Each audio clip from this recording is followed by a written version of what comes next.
అందరికీ తెలుగు భాష దినోత్సవ శుభాకాంక్షలు. మనం భాష ద్వారా భావాలను వ్యక్తపరచగలం. ఎన్ని భాషలు ఉన్నా మన మాతృభాష యొక్క గొప్పతనం గురించి వేరే చెప్పనవసరం లేదు.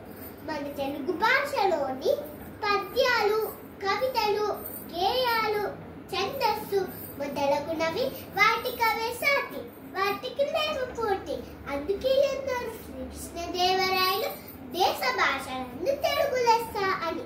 కానీ ఈ రోజుల్లో కొంతమంది మన తెలుగు భాషనే మర్చిపోతున్నారు. ఇక తెలుగు భాష దినోత్సవాన్ని గుర్తుంచుకుంటారు అని అనుకోవడం కొద్దిగా ఆలోచించాల్సిన విషయమే.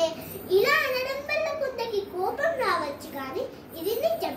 ఇతర భాషా వ్యామోహంలో పడి మన మాతృభాషపై మక్కువ తగ్గిపోతుంది.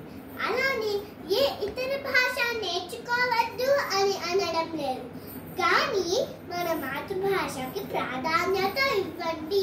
మన మాతృభాష తల్లి పాల వంటిది, పరభాష పోత పాల వంటిది అని అన్నారు మన కుమర్రాజు గారు. ఇకనైనా కమ్మనైన మన మాతృభాషలోనే మనం భాషించుదాం అని తెలుపుతూ మరొకసారి తెలుగు భాష దినోత్సవం శుభాకాంక్షలు. తెలుగు భాషకి జై.